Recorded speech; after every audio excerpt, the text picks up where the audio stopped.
All right, folks, welcome to Inside the Numbers with the People's Pundit. I'm your host, Rich Barris, the People's Pundit. It's Wednesday and after a primary day, so we're going to go over that a little bit together. Locals, you'll get the crosstabs pretty soon after the show, but as you will see, and you'll get them first, of course. But as you will see, there's going to be some changes because I wanted to show you, what's the show? It's called Inside the Numbers, isn't it? I wanted to show you what I see now that we're done collecting. And for those of you who watch What Are the Odds on Monday, you probably know a little bit about where I'm going to go with this. But the overall broad thing here is that there is 2 years of tracking with Trump versus Kamala Harris, okay? And probably more than that, actually, now with just us. And then I'm sure there are other pollsters that have been tracking it for a long time, too. And she did very poorly. She did worse than Joe Biden. There is media hype and there's a whole bunch of hoopla. She's getting, fawning coverage, heaps of praise, et cetera, et cetera. And this is the very thing that will lead to a response bias. Democrats were very depressed for a very long time because they were, forced to vote for a walking corpse. They do what the party tells them to do. And that's why, after I've now talked to a bunch of them, I'm fairly confident in the fact that Joe Biden did so well in the primary because of that kind of hive mind mentality. It's not that they didn't think any of the other candidates might be better. They weren't it's not that they weren't upset with, not allowing other people into the race. They defer to authority. So they were told that Biden's the incumbent and that everyone else is a joke. That's how the media played it. And that's how they rolled with it. It didn't mean that they were happy with their choice. And now that they simply have a different choice, it's not that they're thrilled about Kamala Harris. And there's something that immediately jumps out at me that tells me they're not thrilled about Kamala Harris. They're just thrilled about this new prospect. And there's a couple of things that we're going to go over and we're going to see. For instance, how many months now we've been talking about? 6 months. We've been talking about Hispanics saying that they were more certain to vote than black voters. That doesn't happen. That does not happen in our polling. It doesn't happen in anyone's polling. Yet it was happening in our polling. Now black voters are slightly more certain to say that they want to vote. They were much, much more likely to want to participate in interviews. And the same is true, especially of urban, low-income, textbook Democratic voters, especially those who are over the age of 45. They were dying to talk. So when black voters are 11 to 13% of the electorate, roughly, maybe 14 on a good year for them, because they vote sometimes at higher rates than other racial groups. Even though that was the case, they were in the raw, routinely every day, 16 plus % of the raw sample. And that's a response bias. That's a textbook response bias. Now, oversampling levels this stuff out. And that's why we have been making that case for a long time. Because as you might have saw, I went a little ham on Morning Consult yesterday because this is now not the first. It's not even the second. It's the third time that their polling has gyrated wildly in response to an event. All right. The first, and I'm sure you guys remember because we talked about it on this show. The first being that Biden surges in the battlegrounds post State of the Union. All right. Well, those interviews weren't even conducted after the State of the Union. Most of them were conducted 2 weeks before the State of the Union, but they allowed their client to do that. And that makes my eyebrow go up in the air. I don't like that shit. All right. I mean, you should have, as a pollster, pushed back. It's not right, but whatever. One time, fine. Then there was another. And now we are here again. Folks, states don't move 15 points like that. They don't do that. So either is something worse going on or you really badly fell subject to a response bias. It strikes me as odd that their sample in Arizona is larger than their sample in Michigan. The sample in Michigan is only 700 voters. That's 300 plus voters shy of our minimum sample guidelines for the state of Michigan. There's a reason we have these sample guidelines, because when we have these distortions and when we have, that's what they are. They're distortions in the data. When we have those, Oversampling is one of our best tools because response rates are so low. And then when one or a couple of groups jump out and have a response bias and want to talk so much more so than other groups, they're going to badly, disproportionate is not even a good enough word. They're going to badly skew the data that comes in. So we kept up with it. I mean, we're over 3,000 responses in this poll. I'm going to share the back end. All right. So you can see what I see. I will get the front end crosstabs. For some reason, let me just put this up right here. And I know it's small. Give me a minute. All right. When you close the editor, for instance, you see how I see description? I could put our entire methodology statement in there, and I would love to do that. And then this way, people would have to scroll down or just use the interactives to drop and get the crosstab data. That would be great. Unfortunately, when you make a public facing link for market site, people don't see that. And that really sucks. I wish that was not the case. Let me see. I may have to make that a little bit smaller so you can see the rest. Here we go. Okay. You know how we do it. I know it may be painful for some of you who just want to get to the results, but we have to go through. Look at certain to vote. All right. And there's a lot of variables I haven't added yet. We'll get there. But there's enough where we can go over. It's not going to change the overall result. It's not. Why? How do I know that? Because I've been going throughout to see what groups are are a little bit bothersome to me. And one, by the way, I just mentioned, 30,000 below 30,000 income was dying to talk this month. And then as was the affluent liberal in metro suburb. So, and yet, by the way, when we waited for geography, which census division, by the way, when we did, it ended up being an even electorate. So last month, if you remember, was R plus, what was it, guys? R plus 2 or R plus 4? And I'd have to go back and check.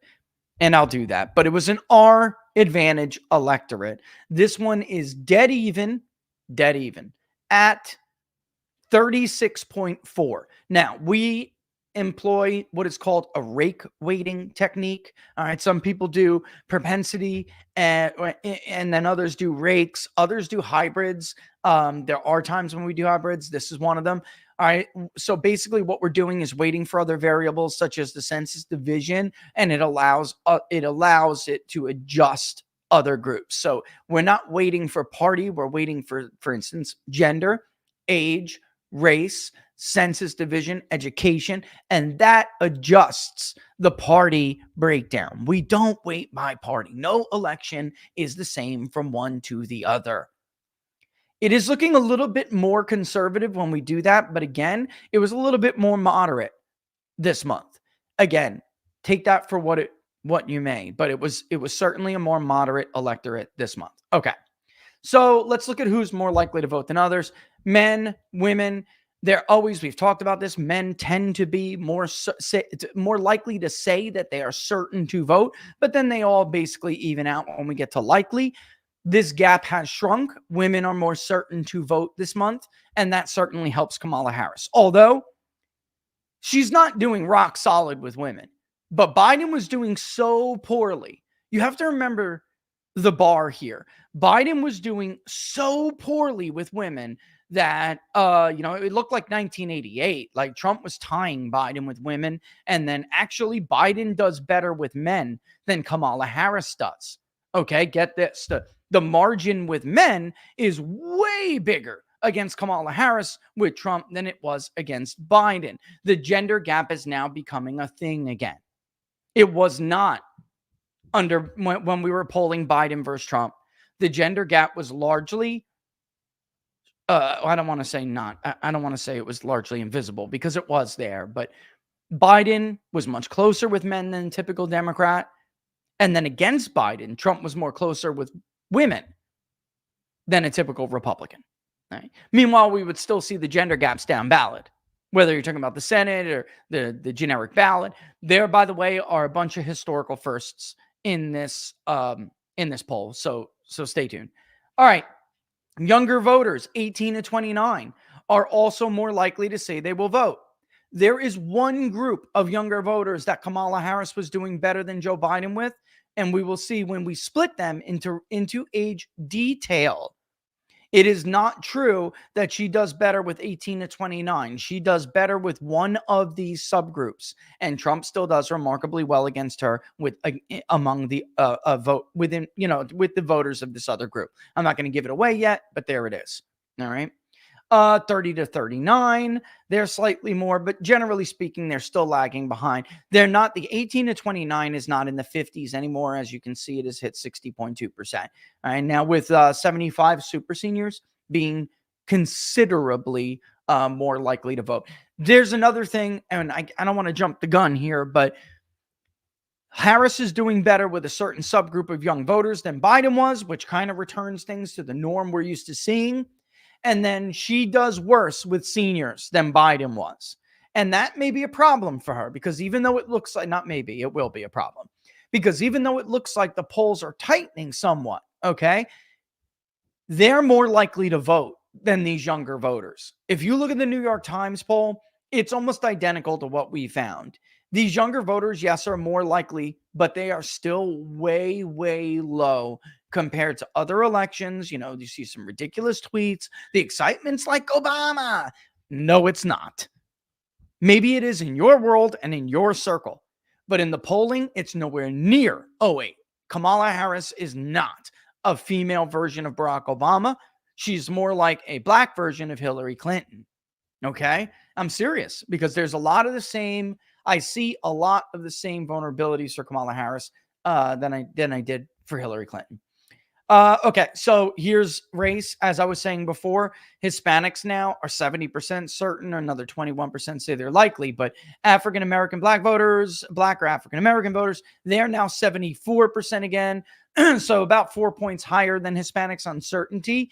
And that is a flip from the last many, many months. Do you remember? And by the way, we got to keep an eye on black voters, because it's very important. And I'm actually going to show you what I'm going to do in order to make my point. So you'll have to bear with me while I actually go through the boring process of creating a variable. But on the plus side of that, it's super transparent, and you're going to get to see it firsthand. It's cool.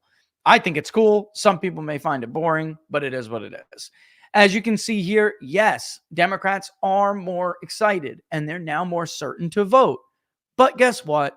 It's just that Republicans are a little bit less. Their advantage is a little bit smaller. It's still there, though, 85-84.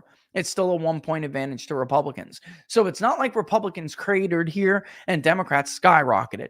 Democrats were hovering about 5 to 9 points below Republicans. They've closed that gap. That's true. So that doesn't make it a D+6 electorate like some other people who are repeat offenders out there. That simply takes away some of the Republican advantage and makes it a more even playing field. That's it. And by the way, the crossover vote is interesting as well. Independents are a little bit more likely or certain to say they're going to vote. Let me just throw this out here. Very, very, very controversial. I don't think that has a damn thing to do with Kamala Harris. I don't. I think it's that it's now July 31st. And every year, this is what happens. Independents get more excited. Independents get more certain. And independents, guess what? They start to decide. So we start to leave the territory of them saying, I'm 39% for Donald Trump, I'm 32% for Joe Biden, and the rest I'm undecided. They will start to decide. They will start to engage. Independents, it should not be any surprise, are the last group to give their opinion. They're the one. I mean, that shouldn't be a shocker to anybody. But I really think this has absolutely nothing to do with Kamala Harris, and has everything to do with the natural progression of a presidential election. We're now in the end of July. By the time we get to the end of next month and into September, we're going to have a much clearer picture. This is data distortion 101. We had a president completely lose his clothes in front of the entire world. Then we had some nutcase, because of that president's party and the media, attempt to kill the front runner for the presidency. Then we had that president's party engage in a coup and remove him, threaten, including the vice president, who is now the presumptive nominee of their party, threatened to use the 25th Amendment to remove him from office. There, folks, there are like once in a half to a century kind of stories popping off every few weeks. Once in a lifetime events that are going on every month. If you don't think that's right for a response bias, then you don't know what you're talking about. You just don't. You don't know anything about the industry. You don't know anything about statistics. Of course, Democrats, as I stated when we put out the last poll, were going to be depressed after what happened with Joe Biden and then after the attempted assassination of Trump. They were hiding, man. And Republicans were furious. First, they were elated after the debate. Then they were furious. And I thought Trump's lead was a little bit too big. But that's what it was in the polling, even trying to account for a response bias. My argument now here to you is that obviously this is yet another response bias. It's just favoring Democrats. The problem is with some of the way these polls are conducted, the groups that are giving these response biases have never been groups that have been difficult to reach. Never. So get ready for the crazy is my point. I honestly feel that at least temporarily, we're going to go back to the craziness of 16 and 20. Now, that being said, the dynamics of the race have not changed at all. I don't really see any more reason to go through. You'll be able to go through this when we go through the crosstabs. When I send you out the crosstabs, you can see actually Republican leaning independents are still more enthusiastic, more certain, more excited to vote than Democratic independents are. But again, you can go through all of this, and I don't want to spend too much time on that. All right. Let's look at, well, we could just look real quick at right track, wrong track. 63% think the country's on the wrong track. 27% think the country's on the right track. 9% of no opinion. Before we get into the presidential elections, I want to show you something, okay? Because this is a very big deal. And I haven't put trust to handle issues in the poll yet. Wait until I do, because I think that is, again, a huge deal. Let me just put it this way. In 2020, voters did trust Biden on at least one of the major issues more than they trusted Trump, and that was the pandemic. To handle the pandemic. When you see what the top 3 voting issues are, and you see who voters trust more, I think you'll get my point. And then also, for some reason, and I know the reason, and I'm sure you can figure this out, Kamala Harris's voters are far less likely to actually say that they trust her to handle these issues more than Trump's voters are. So if you're a Trump voter and you are asked, excuse me, who do you trust more to handle foreign policy or any of these issues, folks? You are almost unanimously saying, well, of course, Trump. Kamala Harris has a significant number of her voters this month, anyway, telling us that they trust Trump more on many of these issues. Or they will say neither or undecided. And that is not good. Because that tells you, again, they're kind of just reacting to events and they aren't really solid Kamala Harris voters. All right. Another thing, her biggest vulnerability, she has 2. One is the cover up of Joe Biden's mental state of mind, which they already blame her for. Secondly, now I know why the media immediately jumped to try to rewrite history about her being the border czar and really not even doing a bad job. She didn't do anything. That's because there are many voters who don't understand her full culpability when it comes to the border, the crisis at the southern border. They think we're being invaded. They think this is an absolute humanitarian, but also national security crisis. And many of them don't understand that it was Kamala Harris's job to fix it. So that is a huge weakness for her. It's a huge opening for the Trump campaign, and it completely explains why the media is doing what they're doing. I saw the internal Democratic polling. I know if I'm sitting in tiny New Bern, North Carolina, and I get it, then I know all of these reporters at CNN and the Compost and New York Times and Fox News, they all saw it too. And they probably saw more than I ever did. I only got to see the top lines of their own polling. But I strongly suspect they saw it in the polling. And that's why they did what they did. I mean, it's so obvious to me. So clear. All right. So we don't exactly need to run down the demographics here. Here's Biden's approval rating. It's bad. About 55% of the country disapprove of the job Joe Biden is doing. And obviously, a little over 41% approve. All right. It's not good. It's about where Biden was before. Harris's approval. Stick with me.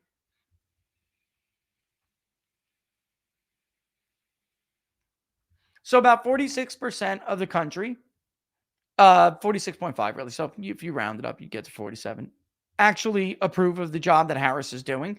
You know, and I know that that is significantly higher than every other poll we've conducted. This is a reaction to media. All right. This is a reaction to whatever you want to call it. It is, in fact, propaganda, but this is a reaction to that. Okay. It's also a reaction to Democrats just being more, they feel like they actually have a chance this time. They thought they were going to lose to to Donald Trump with Joe Biden, which, really begs the question, why the hell would you vote for him? But we already went over that. All right. But still, she's underwater because slightly more, which is about 49%, disapprove of the job she is doing. She's about -4. Okay. Trump, here we go. Here's a historic first. All right. It has not been since Donald Trump was inaugurated into the presidency, okay, that we have ever found Donald Trump's approval to be this high. Okay. Look at this. 32.3%. And we said, did you approve or do you approve or disapprove of the way Donald Trump handled his job while president, as president? It's a retrospective approval rating question. We have been talking about this with Barnes when I brought this up on Monday, but we have been looking at it tick up, his favorabilities tick up for a while now. But it still didn't get in our polling. In others, it did. The Harris poll, he was positive a little bit on favorability. Emerson had him positive for a little bit. Then they returned to roughly where we are. The New York Times poll, he popped in the New York Times poll. He also popped in the Wall Street Journal poll. And when I was polling, I was looking at it and I said, this looks like somewhere in between the Wall Street Journal and the New York Times poll. And that is exactly where we ended up. But this is the first time since Donald Trump was inaugurated into the presidency back in 2017 when he put his hand on the Bible and he gave his speech, us versus them speech. You remember that? That was the last time we had Donald Trump majority positive approval. And now we have it again.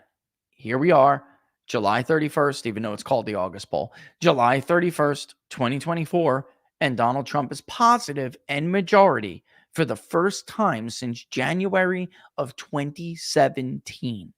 That is effing huge. Huge. 32.3% strongly approve. Another 19.9% somewhat approve. 8.7 somewhat disapprove. And 36.5, which is it's bigger than strongly approve, but 36.5 strongly disapprove, but that is way lower than not way lower, but it's below 40. And it's been a very long time since the approval rating, the strongly disapprove part of his approval rating measurements have been below 40%. 38, I think it was 38 for like one poll in 22. But so I guess that's the more accurate way. But it was temporary. I wonder if this is temporary. We'll see. But it is very difficult for me to envision him losing when he's this much more positive than Kamala Harris is. And guess what we did? We didn't just do approval. We did favorability as well, just to see whether or not there's a gap there. Is there a similar gap? Is Trump really having an image bounce back, or is it just due to policy? Because this is part image, sure, but this is really about policy too. Favorability isn't all about policy. It's more about image with a little bit of policy. Approval is policy with a little bit of image. You understand the difference?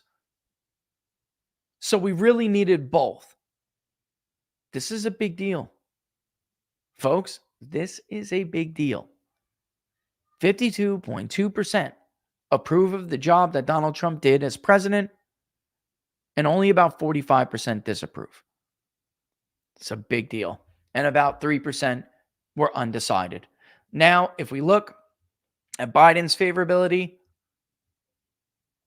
all right, very favorable, 21.7, somewhat favorable, 20.5, somewhat unfavorable, 13.7, very unfavorable, 42.3. He has ruined his legacy. He's not going to bounce back from this. He'll die long before. I'm sorry. I'm just talking bluntly here. I don't really give a shit if I hurt anyone's feelings or insult anybody.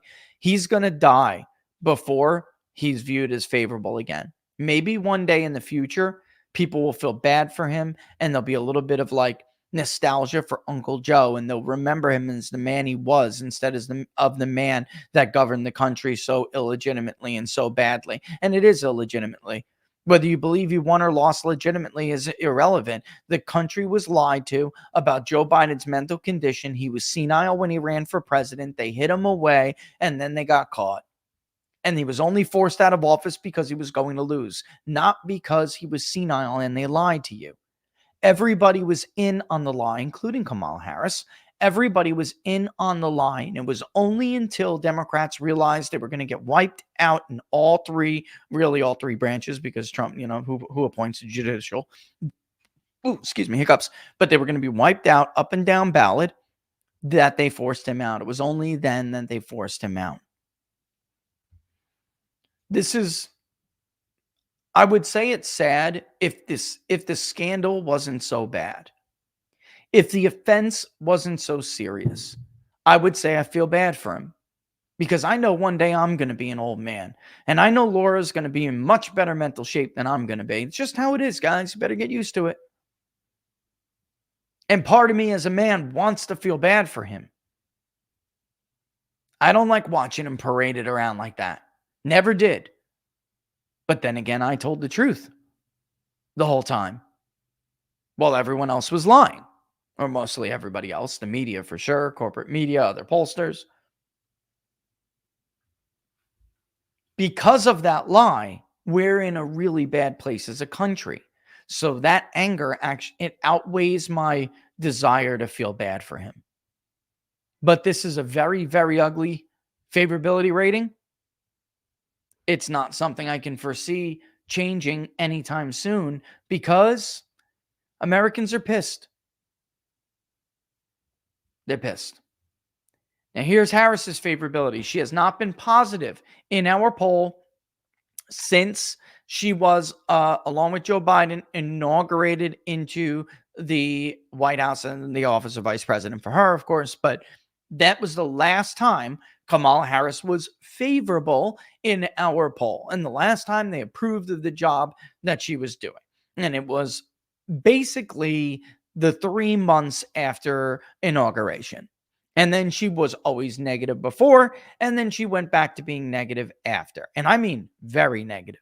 Even when Trump was rebounding, she remained Biden-like negative. Her approval was actually always 2 points lower than Biden. Her favorability was roughly the same. Like, that spread was basically the same.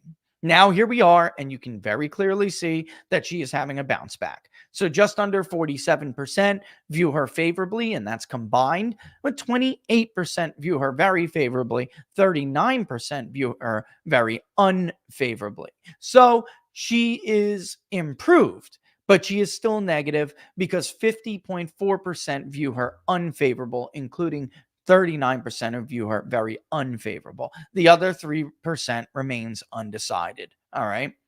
Let's look at Trump's favorability now, which is, again, another historic first. Okay. Trump is definitely more popular than Kamala Harris. And it's kind of close, but is it really? Because half the amount of people the number of people who say they have no opinion is half for Donald Trump than it is for Kamala Harris. And yes, they're roughly both the same with very unfavorable. She's 38, he's 40, but he's got 33% of the country who view him very favorable, 17.6 who view him somewhat favorable. So putting it together, just over a majority have a favorable opinion of Donald Trump. with a little bit more saying that they approved of the job he did. So again, there's still like a 2% vote, a little bit more that would vote for Donald Trump, even though they don't like him. This is why I said, and by the way, 48% flat has an unfavorable opinion of Donald Trump. So it's very close, but nevertheless, it is positive +2. Okay.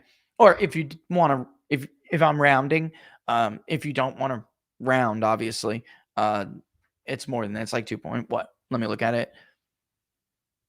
That's 50.3, right? Yep. 50.3. So it is 2.3. Positive 2.3. Again, I'll take that over what Kamala Harris is because she's -3. So that's close, and it could change, but we'll see because clearly some of this favorability image is being driven. It's been in the works for a long time. It's being driven by that A/B comparison of what was it like under Donald Trump and what is it like now. And that's a problem for Kamala Harris.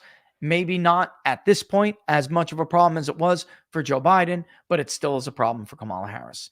All right, let's get into it, shall we? What time is it? 12:35. I'm going to do you dirty real quick, and I'm going to say we're going to take a real quick break, and then we'll come back to the head-to-head numbers, okay? I know I'm a prick, all right? But we might as well just kind of get it out of the way now. It's 12:35. All right. Should we? I don't know. I mean, yeah, because no, let's not. Let's just go. Because we're going to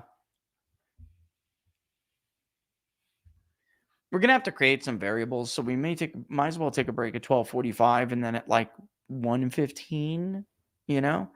No, I'm being told to do it because I'm gonna wanna. Yeah, that makes sense. Okay. You're gonna want a cup of water. You're gonna want a cup of coffee. She right. All right. So let's do it. We'll be back in like what? A minute and a half, something like that. Look, I'm going to tell you about my friends from Freedom Gold real quick before we get back to the poll. All right. Everyone is looking to protect their savings. Everyone's looking to protect their value, right? I mean, it's what it comes down to, what they have. This is their safe haven. This is their nest egg, man. This is what they rely on when it all goes to you know what. And given everything that's happening in the world right now, there's no doubt why people are doing that. Inflation has a real impact in the value of currency. And that is one of the biggest reasons I want to tell you about Freedom Gold USA. If you've ever thought about investing in gold or silver, or you're just interested in diversifying your portfolio, Freedom Gold USA is definitely the company that you need to check out. There's a lot that I like about them, but they believe the more you know, the better. So they offer you free investment guides, give you free consultations. They want you to have the information that you need to make confident decisions without pressure, no hard sell. That's a big thing to me. But also, they guarantee competitive pricing on some of the best quality and purity gold and silver you can find. You're going to get a solid deal, and you know about that without extra fees. You'll get free shipping, free insurance on all orders, including the deal that they're offering to my viewers and listeners.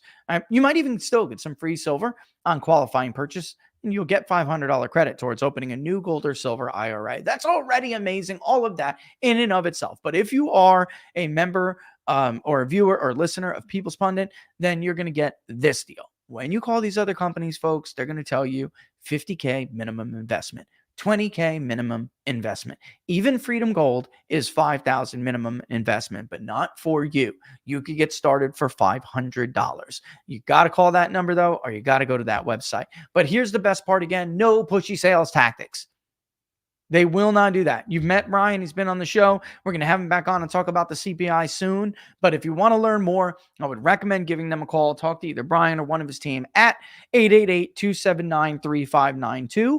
Or go to the website they have just for us, freedomgoldusa.com/rich, freedomgoldusa.com/rich. Find out about all the other special offers that they have. See what kind of deals you may qualify for. Again, one more time, the number, which is on your screen and in the video description, 888-279-3592, 888-279-3592, or freedomgoldusa.com/rich. Oh, and by the way, they're going to throw you in a prize pool and someone is winning some free currency. Even if you just start, doesn't matter because it's random. Even if you just start at that $500 commitment, which is crazy and insane. And I am not in the prize pool. Okay. Wish I was. I like gold. I like silver. I like precious metals. Ask Laura. She'll tell you. I'm worse than women when it comes to shiny metals and gems. I used to idolize Scrooge McDuck. Okay. Scrooge McDuck was like the coolest guy ever because he could swim in his own gold coins. I thought he was the man. He still is. Come on. Give me a break. Everybody wants to be Scrooge. All right, let me zoom in a tick here. And she's right. Let me get a little bit of water. And as you can see, by the way, just from that gender right there, women aren't positive on Trump, but they're almost about even now. They're still just like a little bit majority negative on him. Men are extremely positive on him. So that gender gap has shrunk a lot. And that's is a big deal. If you look at Harris when it comes to gender, and we'll get right back to it, you can see she's barely majority with females, and she is negative badly with men. All right, so what happened here? One of these groups that I would argue is a big part of the response bias is Black women, particularly liberal Black women, and even more particularly liberal Black women in urban areas. That has helped Kamala Harris a great deal. Trump was doing as well with them, if not, no, he was doing almost as well among Black women as he was with Black men for a while there against Biden. Many of them, or at least the ones we talked to this month, that's why I think I gotta say, we have to talk about this response bias, because you cannot just erase 6 months, a year worth of trend without saying it in a caveat. People don't change their minds like that. It just doesn't happen. That being said, there are certainly Black women who will vote for Kamala Harris who would not vote for Joe Biden anymore, not because he's Joe Biden. They voted for him in 2020. It's because he's senile. All right. So that is true. And I believe that. I could be wrong. And maybe the numbers return next month and that distortion ends. But I feel like that's true. And I'm very confident in saying that's true. However, Trump is still outperforming with Black women versus 2020 and 2016. He's doing better still with Black women than he did and has been doing. Now, men didn't really move. Black men did not budge. And I'm going to make that variable in front of you so we can see it specifically. But first, I got to show you race overall. And which brings us to, we have 3 ways we did this. If you're new, listen up. If you're not, then you already know where I'm going, and bear with me. We have what's called the head-to-head standard. That is simply giving the 2-party choices without a generic someone else offered to the voter being interviewed. All right, the voters that we sampled. So it is simply Trump, Harris, or Harris, Trump, because it's randomized, and then undecided. And then the head-to-head standard with leaners is when we take those undecideds and we say, you have to give us an answer. If it was today, who would you choose? All right. The head-to-head the head-to-head generic is when it is Harris, Trump, and then not mentioning a specific third party, simply saying someone else. That is the head-to-head generic. It's not really a 3-way because we're not throwing another person's name in there. It is a generic someone else. So it's still considered a head-to-head, and we call it a head-to-head generic. With leaners, it's when we take those undecided, still not the someone else's, and we make them decide. But they can choose that generic someone else. They don't have to choose Harris or Trump or Harris, right? The 3-way generic is when we add Robert Kennedy to the mix. However, there's also an option to choose someone else.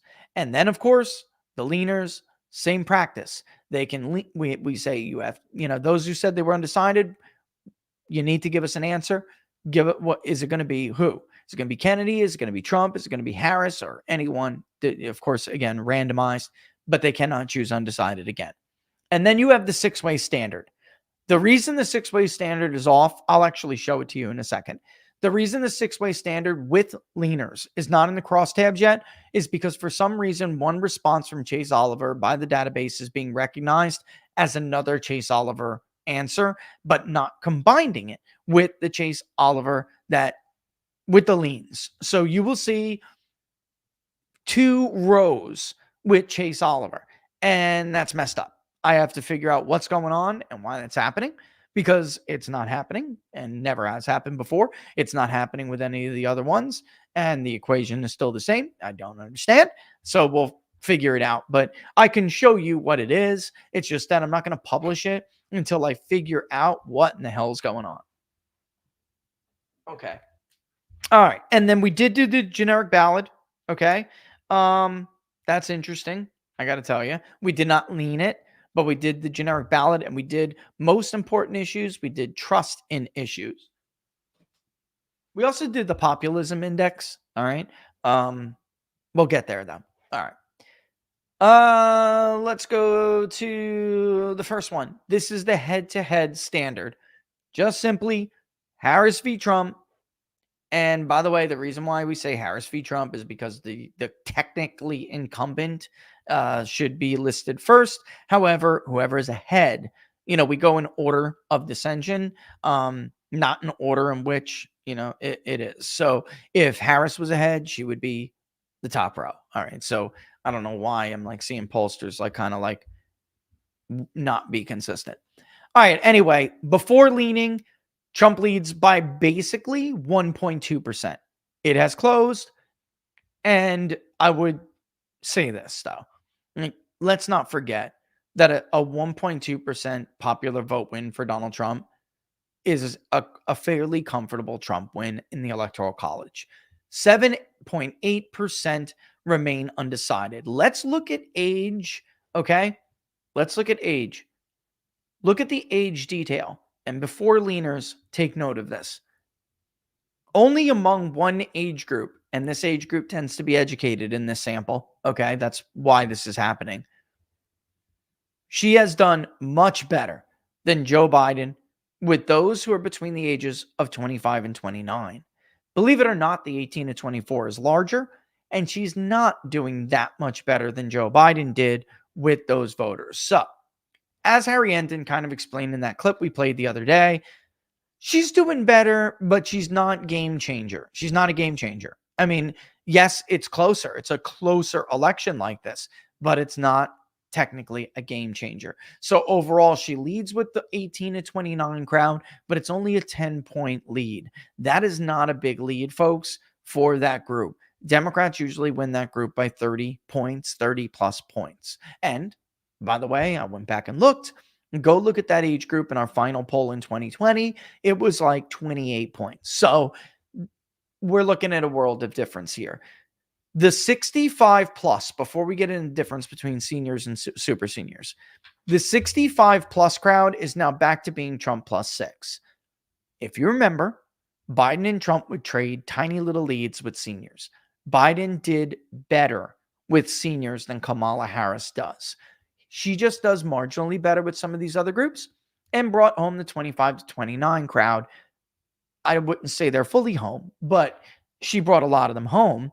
Again, they're just people who cannot, I guess, were not going to vote for Joe Biden, just couldn't.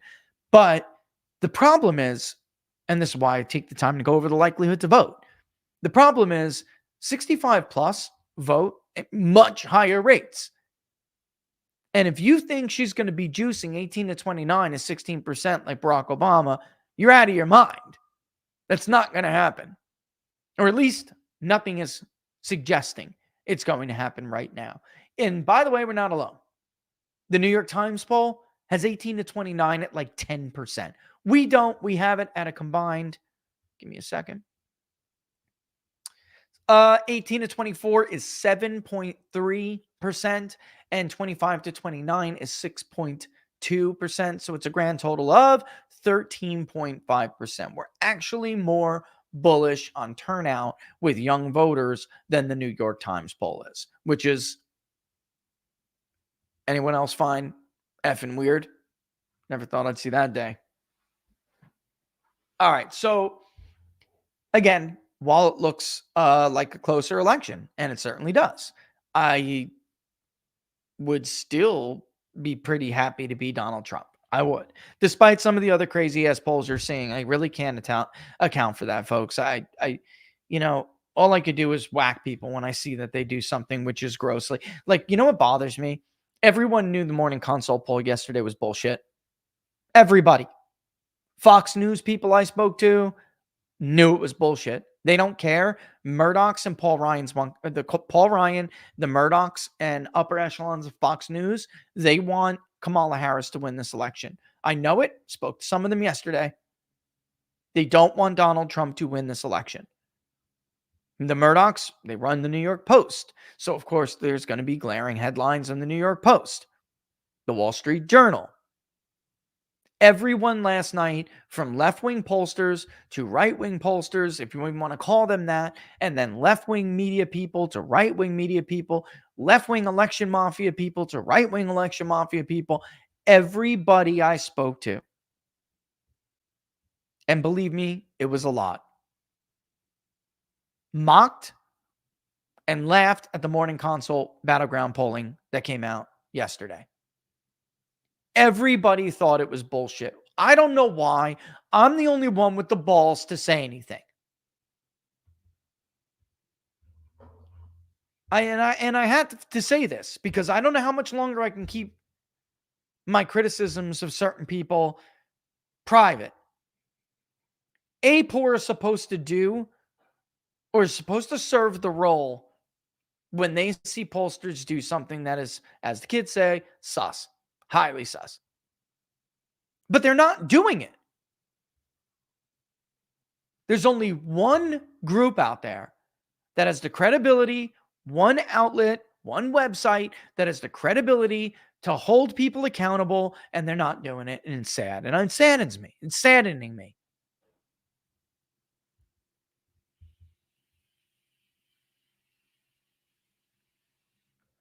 And I understand they're afraid of being marginalized, but guess what? Executives at Fox News aren't going to keep your website running. The viewers are. The visitors to your page will. The listeners to your podcasts.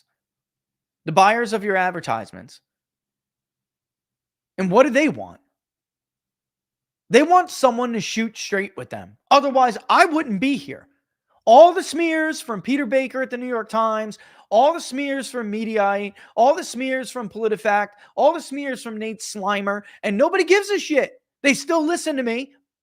They still subscribe to me. They still come here every day, every other day. They still wait for me to release polls. The betting markets still move when I release a poll. Why? Because people want truth. They want the truth. And they're smart enough to know, at least most of them are smart enough to know who is telling them the truth and who isn't. Who's being straight with them and who isn't. So what I would argue, you're saving yourself maybe short time scrutiny, but they're going to come for you anyway. You're not going to last playing this fence riding game. They will get you eventually. And all you will be left with is a regret that you didn't do right by people, and people will not run to stand by you because they will remember this. People are like that. All right. What other groups? Let's drill down a little bit more. Let's look at race before we even go to decideds. Okay. Trump's white margin is, again, roughly what it was in 2020, give or take a sampling error, right? His Hispanic vote will go to 45% when we lean them. And his black vote won't move that much, but it does move a tick. He's still at 22% of the black vote, and she is still only 69% of the black vote. That is a major problem for her. American Indian Alaskan Native is a very small group. However, if we have, I want to have time to go over Arizona. In case nobody noticed, Republicans absolutely kicked ass in turnout yesterday. Like, what was the reason for Democrats not turning out? We've been following the voter registration data very, very closely. Native Americans are getting more Republican. MAGA is doing the best in Native American areas and other non-white areas, Hispanic areas. Like, if this was just a white traditional Republican election, Mark Lamb would have had a chance. Stephen Richer would have held on. Oh my God, I cannot wait to gloat about Stephen Richer losing that election. This guy, and I want to read something to you guys if we have time. This guy shows up to court, this pompous, world-class piece of shit, privileged little shows up looking like a street vendor on Zoom in court instead of an elected official who is there to be held accountable or defend himself after he conducted a catastrophe of an election. He's the worst of us. That kind of person is the worst of our public servants, and I'm so glad he lost. I got to tell you, at least Todd was modest. I legitimately believed that he wanted to conduct a decent election. I think they used him as a scapegoat. He didn't know all of the facts. I know. We had personal conversations. I read his entire it was like 200 and something pages, his outline detailed plan to conduct the election in Maricopa without a hitch. I know he did hard work to make sure that election was credible, legitimate, competent. Stephen Richer threw him under the bus. The guy couldn't even comb his hair before he came on camera. Good. Sayonara, good riddance. And he never was a real Republican anyway, and now he's a crook, like Kerry and I suspected he was. And I hope I get to that article. But back to the poll here. So this is race. Again, you have Kamala doing let's say 10 points better with black voters, but still doing what Trump's still doing, what will be a historic share of the black vote for a Republican. And again, he will go to just about 44.5% when you lean with Hispanic voters. And that is very, very, very bad news, especially for Harris, especially since she's supposedly up in Arizona and Nevada. What a load of horse shit. And actually, let me just show you that real quick. Because leaning, Trump still is winning 50.6 to 49.4. Actually, Trump does tick a little bit higher with black voters, but there you have it. 44.6% of the Hispanic vote. Even Asians are back, but Asians are a small subgroup, so you have a much larger sampling error than Hispanics. 55.4 to 44.6. She's not doing that much better when it comes to these groups we've been talking about for a long time. All right. And by the way, look at Native American. All right. Let's go back, though, to standards because I want to show you what the numbers are before we get into it. Let's look by party real quick.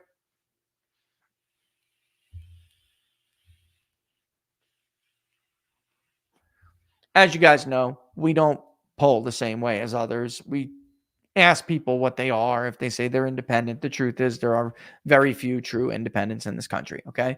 However, independents are about tied. That's a big part of where she is. As far as being closer than Biden was, but Trump's base is more solidified, even though Democrats are more excited. She's doing about 6.6.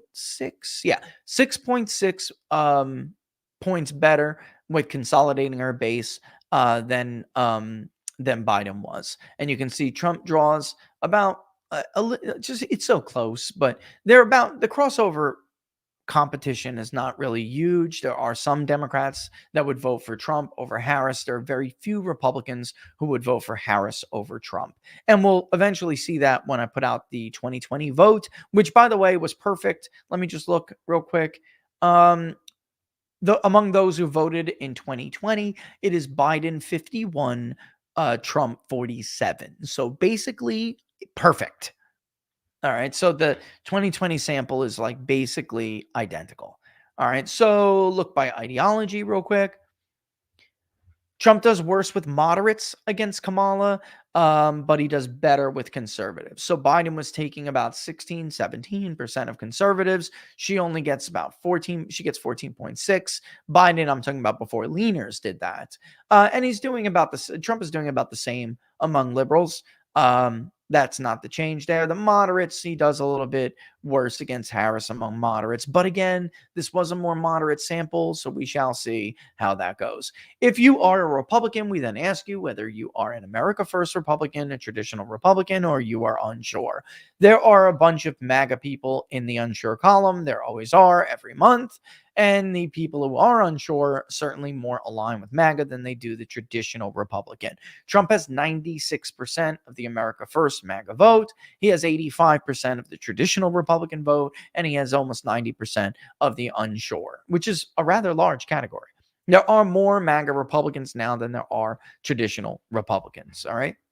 By identification for independence, there are more, of course, there are more Republican-leaning independents who are voting for Trump, but it's very small.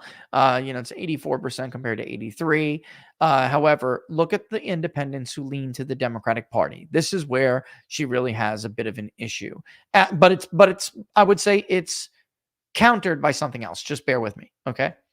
Trump carries nearly twice the amount of Democrats or independents who lean Democrats who lean to the Democrats than Harris is carrying among independents who lean Republican.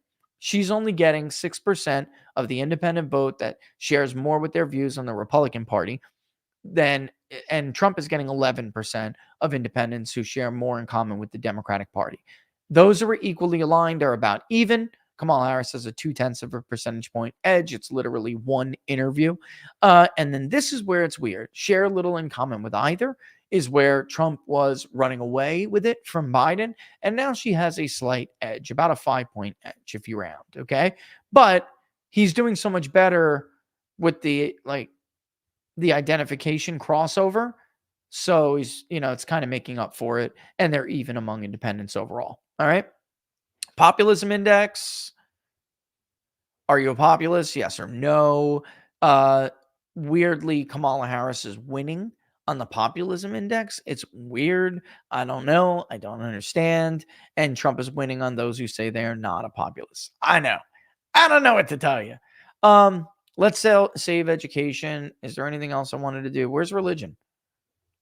Where the hell is religion? Oh my God. Hold on. Here we go. Rows, columns. There's religion right there. Why don't I see it? Close it. Oh, hello. All right. So among Protestants, and I haven't done white evangelicals yet, I really want to do race by gender, and I want to do it live. I'm going to do that in a second here. So bear with me, but you will be able to see white evangelicals, etc. And you'll also see white working class. She actually started doing better with some of the working class after What Are the Odds? She ticked up several points. So she's going to be like around 30%. But oddly, he does better with some educated whites as long as they don't have a post grad. If they have a post grad, then she's like returning that margin that Biden was losing.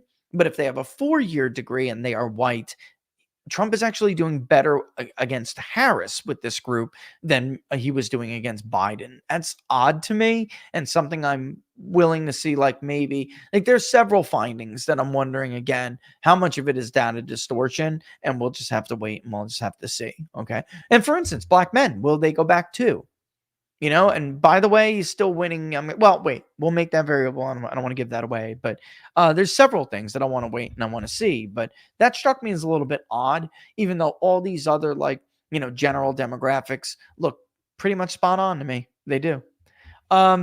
Protestants, they are going for Trump 59-35. The swing Catholic vote is slightly leaning to Trump. The other Christian vote is going to Trump by 12 points, and that includes Baptists, Lutherans, Episcopalians, Methodists, Adventists, and Presbyterians. Very, very, very few in the Eastern Orthodox category, as there should be. It's not that big of a group, but Trump is molly-whopping her. Mormon, molly-whopping. Jewish vote is very close. This is something we all very much need to keep an eye on. The Muslim vote looks better for Kamala Harris than it did for Trump, but the Jewish vote is looking worse. They don't trust Kamala Harris apparently as much as they, even though Biden was like trying to pander to the left, he was certainly doing anti-Israel thing. Got to remember, a lot of the Jewish vote in this country is secular liberal, but they still identify as Jewish. That vote is not going as well for Harris as it did for Joe Biden. And that's interesting. We have to really, again, that's really interesting to me. Small sample, high sampling error for subgroup. So we'll just keep an eye on it. No religion now looks like it did in a typical election. Trump was doing much better with those who did not have a religion against Joe Biden. Now, there are some other groups that he traded with it. Biden does better with Catholics, you know? So there's a trade-off there. Again, real big problem for Harris is like a lot of Biden's problems from younger voters. Would they have materialized? Let's not let people forget what they were arguing just a couple weeks ago. The Nate Cohen's, and I think he was right. Could Biden actually have done better? Or I'm not sure if he was right, but it was a legitimate argument. Could Biden have actually done better than the polls had suggested at the time, because he does better with seniors and seniors vote? That's why Democrats had been outperforming in some of these special elections. That's why Joe Biden did better and then in many of his primary polls, because at the end of the day, it matters who votes. And a lot of these people were older white seniors who were okay with Joe Biden. They're not okay with Kamala Harris. And they vote at very high rates. All right.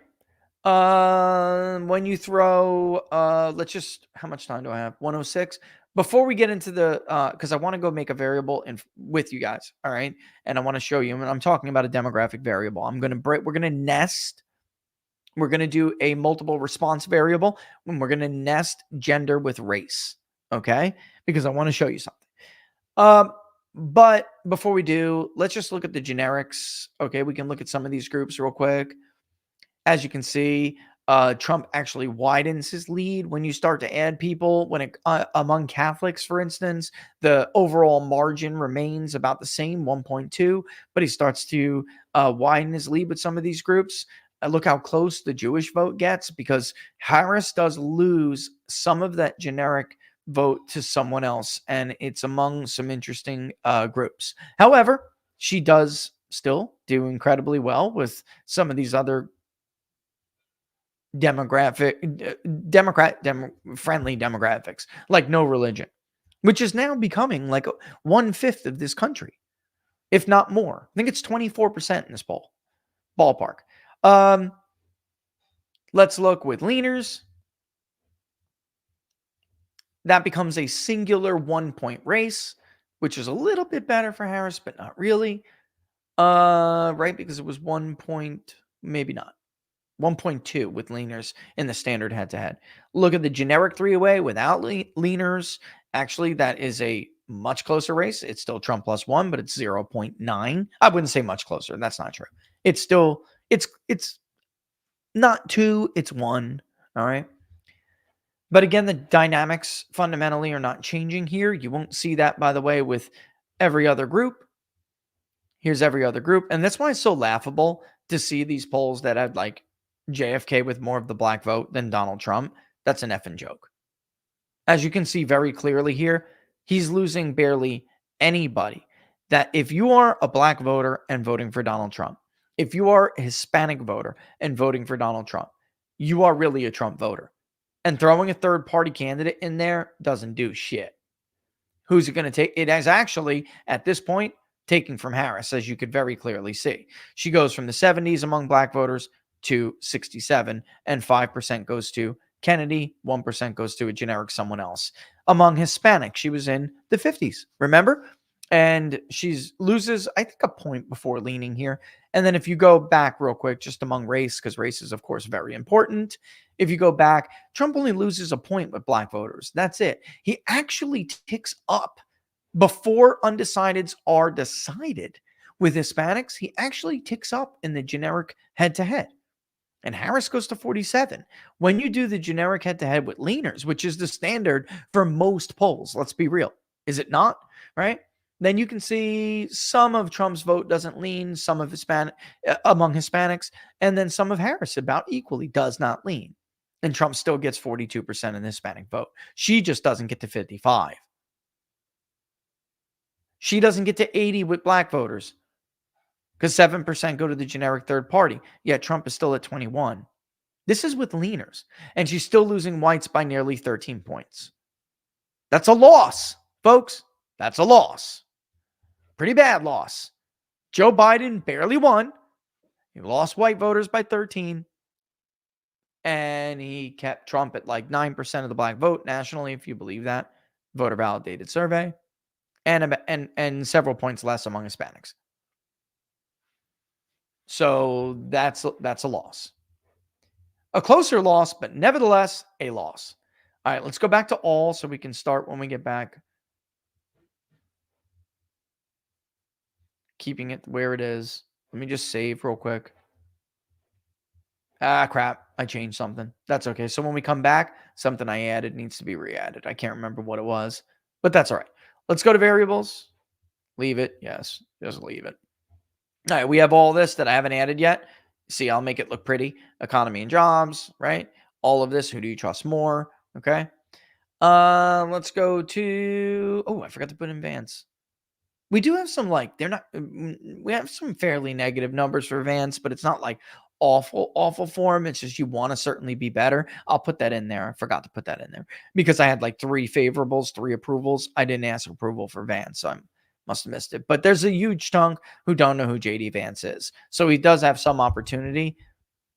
And Barnes and I had this conversation on Monday when we were looking at that favorability. All right, so there's response ID, response mode. Let's go to demographics.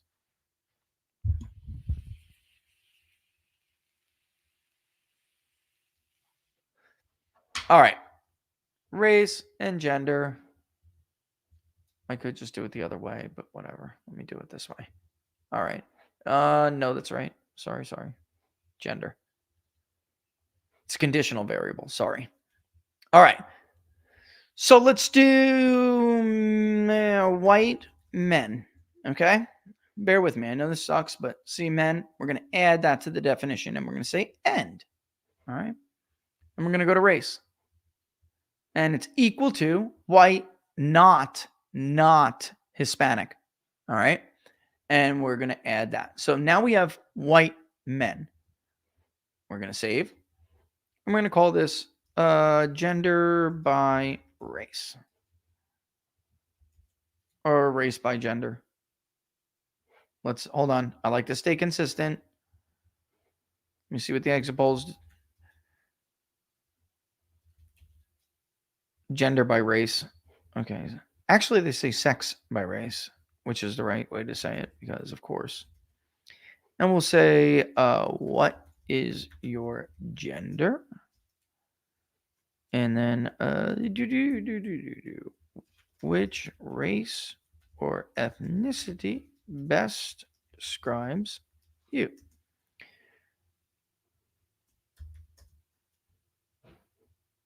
There we go. Okay. I don't think I need to write that in again, so forget it. So we have white men. Let's now add white females. Okay. White female. And we're going to make that female. We're going to add it. And we're going to hit end.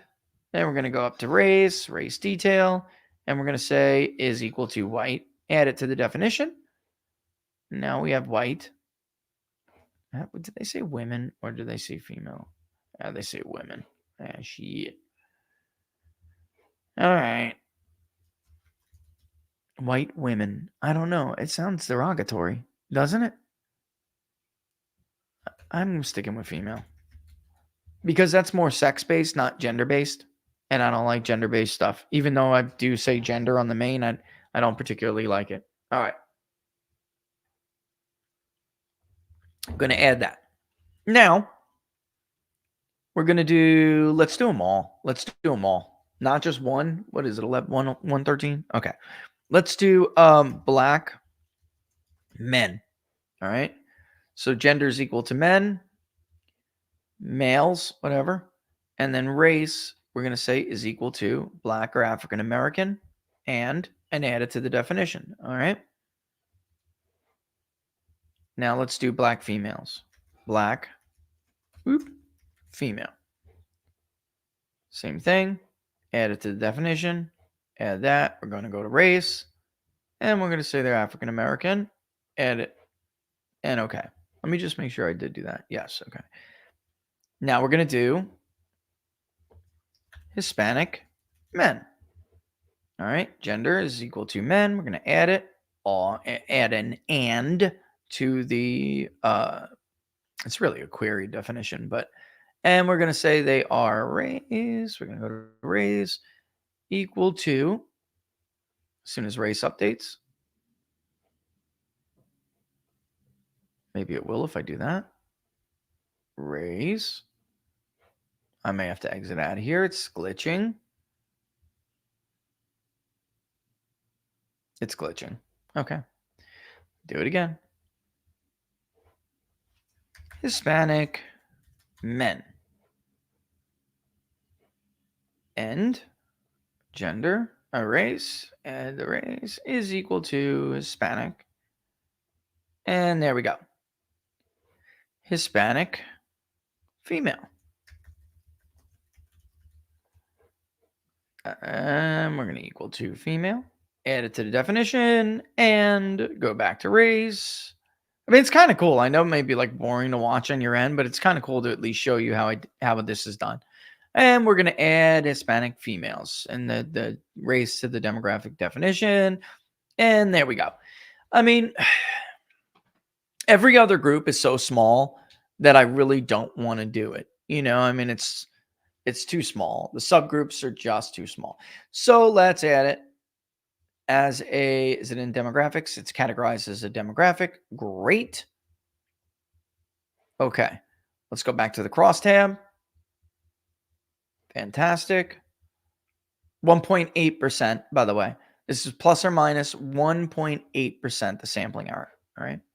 For those who didn't know, just saw it there. I may have to stick it on the end just to make sure it goes in there. Hold on. Fine. Should be on the bottom. Gender by race. Damn.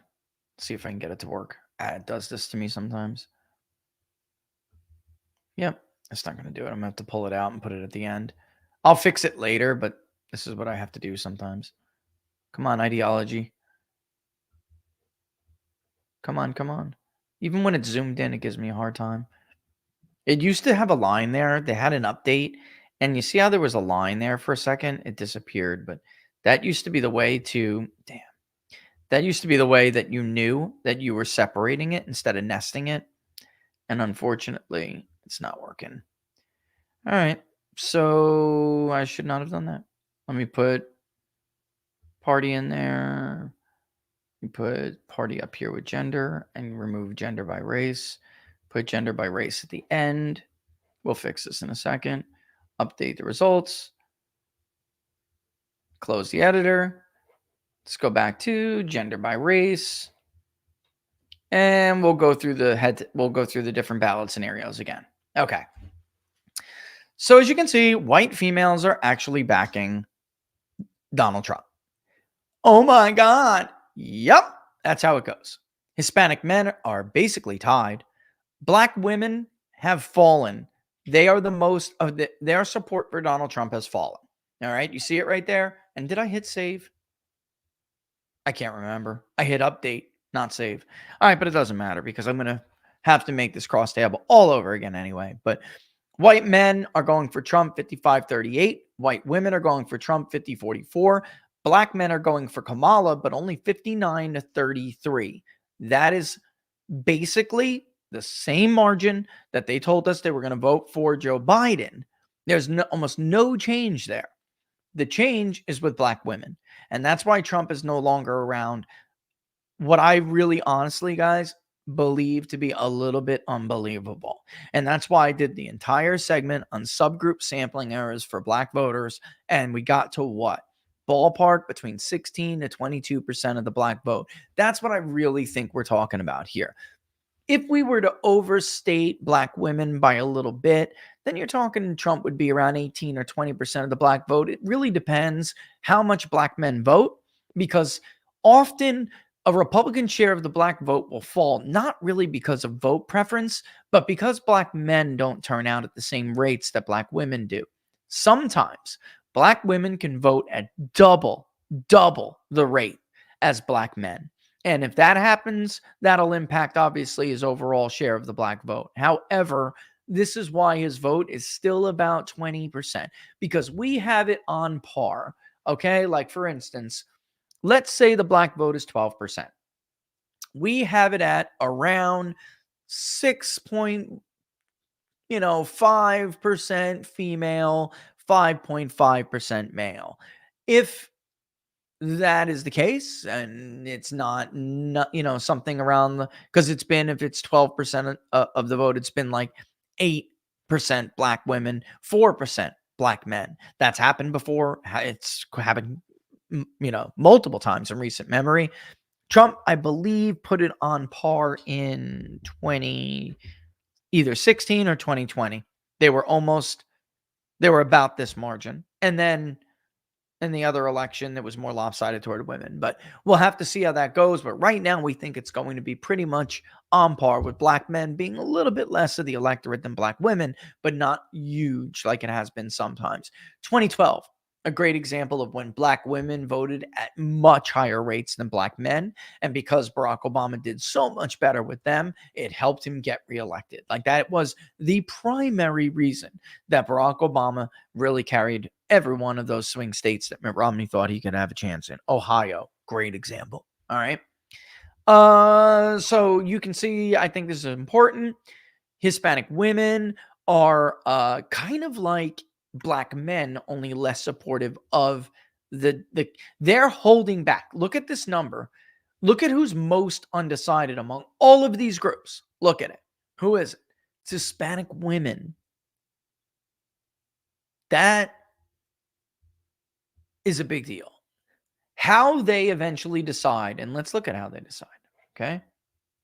How they eventually decide is going to matter a lot. Hispanic men are already splitting their vote 50-50 between Kamala Harris and Donald Trump when they decide.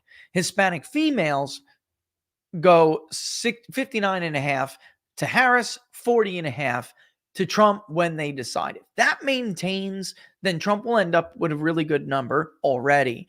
If those 17% of Hispanic women, who would lean toward Harris this month, decide that the media coverage and the hoopla isn't all it's cracked up to be, and they go to Trump because obviously they're persuadable, then Trump will do even better than we expect with Hispanics.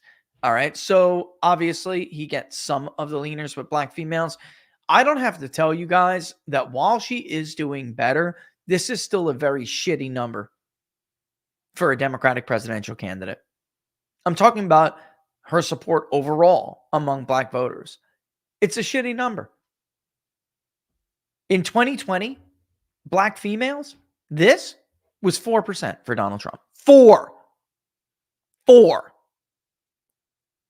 Like 1, 2, 3, 4 number. Again, we are not someone who grossly overstated Trump's black vote share or Hispanic vote share ever. We don't do that with Republicans in general. There are some polls that have had difficulties with that. We have not. And if it was one off, I'd say, all right, but black men, she's gearing up to lose roughly a third of black men to Donald Trump. This 37.2% when leaned.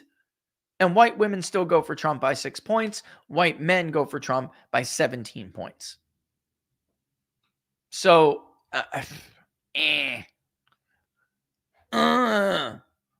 let's look at how they hold up when we do generics and add third parties. All right. Again, you'll notice that very few black men who said they were going to vote for Donald Trump go for a third party, a generic third party. They just don't.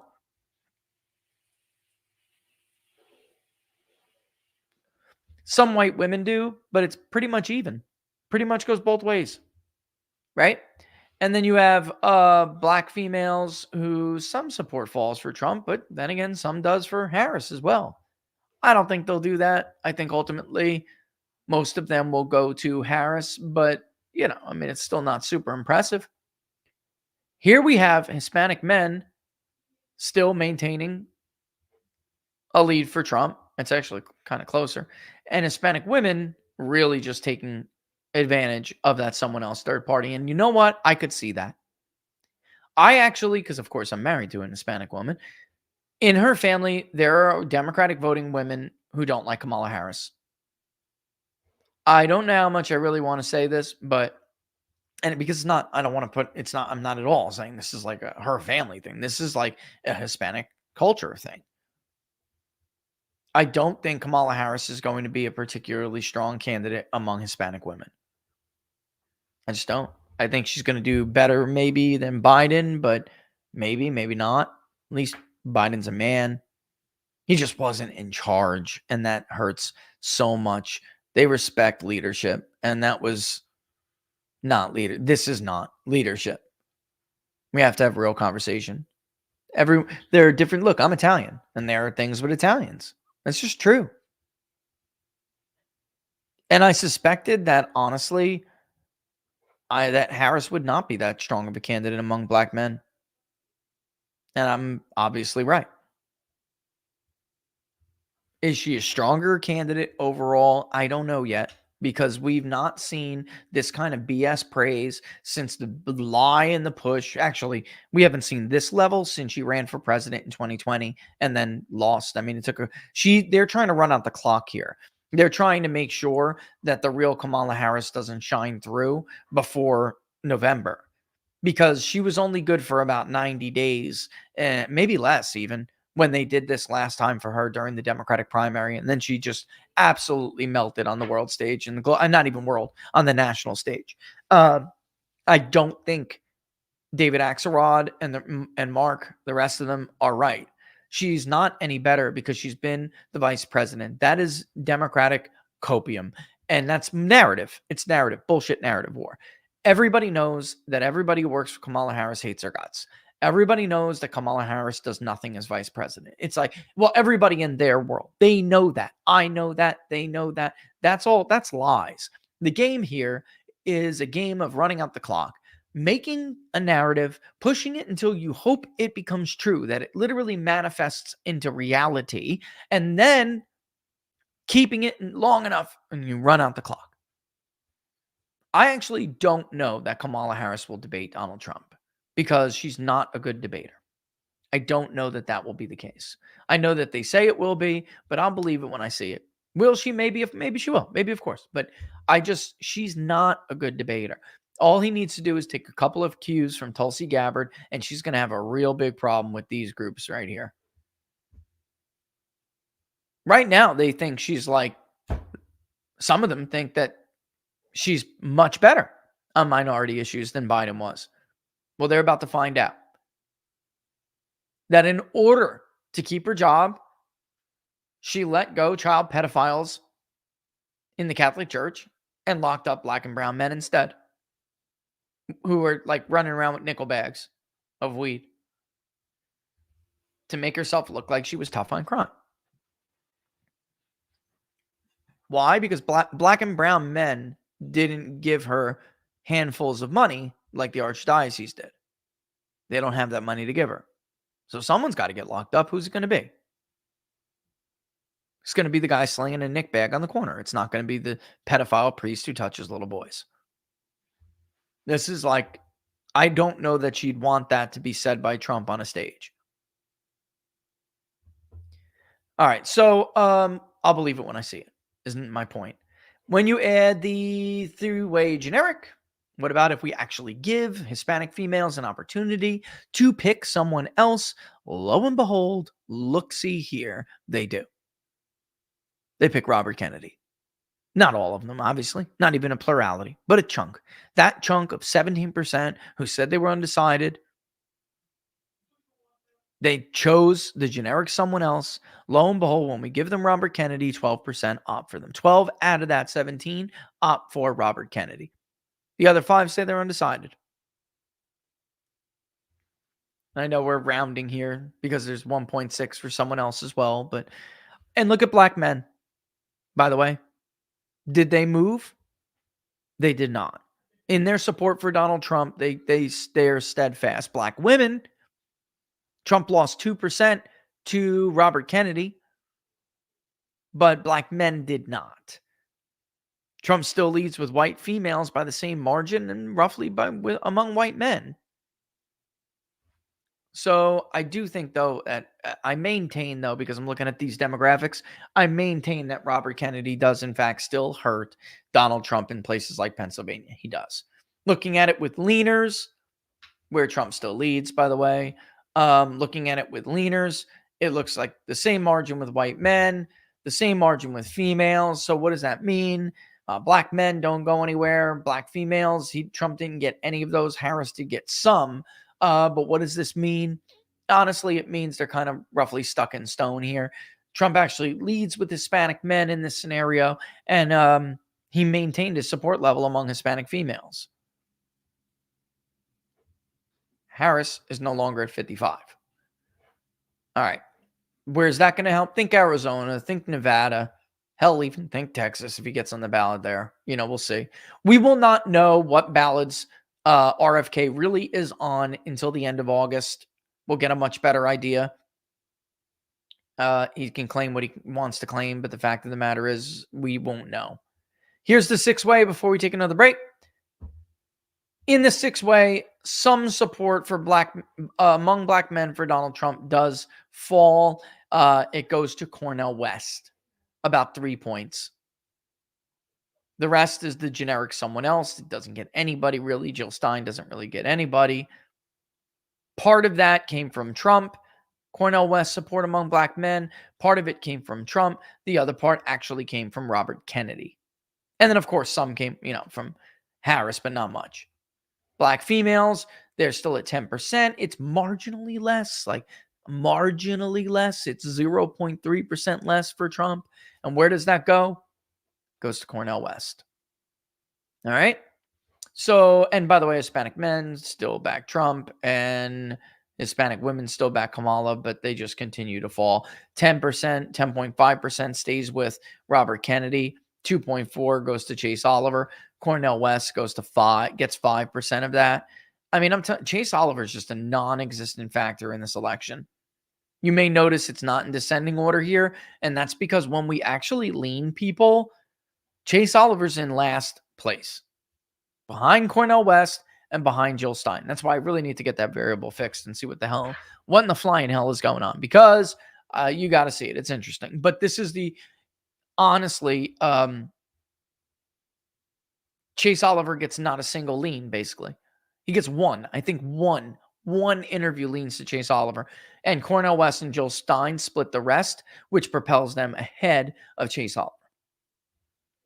Chase Oliver is the weakest libertarian candidate we have seen in a very long time. And I understand that other polls aren't showing that, but we've consistently shown, even Lars Mapstead would have been a stronger libertarian candidate. And certainly Robert Kennedy would have been a stronger one. They might as well have just thrown their support behind either Robert Kennedy or Donald Trump, because this performance by Chase Oliver is going to get them thrown off the ballot in 2028. You have to do, as an existing political organization, and refer to the episode I did 2 hours on law when it comes to getting on state ballots. I went state by state with each law. I'm not going to do that again here, but remember, many of those very key, very important battleground states had minimum vote requirements from the prior presidential election. As it stands right now, Chase Oliver is not getting anywhere near that share. Jo Jorgensen, she was a declining quality of a candidate from Gary Johnson, who did much better. But she still didn't do this bad. This is really bad. They're not anywhere near the minimum vote requirement in those states that require them. Cornel West, if he was on the ballot, would embarrass Chase Oliver. Jill Stein is going to outpace Chase Oliver at this point. She's going to. This is it's unbelievable. Really, really astonishing. All right, so we're gonna leave that here for a hot second. All right, we'll come back. Of course, I got to do myself a little. Got to pay the bills, folks. Got to pay the bills. And then locals, like I said, we'll get that out to you ASAP. I would like to. And do I even have this damn thing up here? I don't think I do. Hold on one second. I do not. Load it. We're gonna do a read, not an ad read. We're gonna do an article read when we come back about somebody as we go over just briefly the results in Arizona yesterday. But I think it's very important. You should have seen that this pretentious prick snickering at us, and he was just such a prick. So I have to take a second to read an article that was written by Molly Hemingway. I think it's important because remember this when they use people like him to try to discredit people like me and others. And then these people always turn out to be crooks. Always turn out to be crooks. And yet he was cited as an authority, as a credible source. He gave testimony, which many of us believe to be perjury, during the Kerry Lake legal challenge to the 22 gubernatorial election. And I don't know how we pass up acknowledging when somebody like this gets caught doing what he got caught doing and losing, and he lost his election last night. But we'll get back to it. All right, so let's throw this up. Let's pay the bills. Want to talk to you, of course, about the Wellness Company, our friends at the Wellness Company. We're supposed to have Dr. Drew on. When's Dr. Drew coming on, man? I had a whole list of things to pick his brain about, and they were like, "Oh yeah, definitely." And then like we had a scheduling conflict, and I didn't get him on. But like, I have family members who love Dr. Drew because, of course, his daytime television career. They were like, "Oh, you're gonna have Dr. Drew on? Even I'll watch your show that day." Oh, gee, thanks, guys. You know, listen, America, pay attention, though. We're living in perilous times. Assassination attempts, coups seeking to take over our government, unseat a sitting president without even having a single vote, cybersecurity threats, and we're just getting started. Now, Forbes just put out an article that our government is handing $176 million to Moderna to whip up an mRNA vaccine for the bird flu after having to admit about the blood clots. They're gearing up for the next big pandemic. Let's face it. We cannot trust the establishment with our health any longer. We have got to take matters into our own hands now. Laura and I already did it. I'm protecting my family with the Contagion Emergency Kit from the Wellness Company, and now you can too. This kit is no joke. It's your frontline defense against whatever they throw at us next. It comes packed with ivermectin, hydroxychloroquine, Z-Pak, Tamiflu, budesonide, a nebulizer. And you can rest easy knowing that you have emergency meds on hand, along with a guidebook with great information for safe use. Every family in America needs at least one of these kits.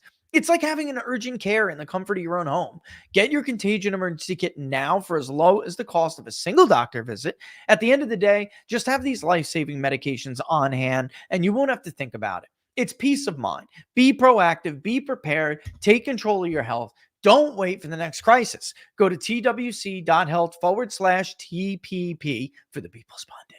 Link is in the description. And grab your Contagion Emergency Kit right now.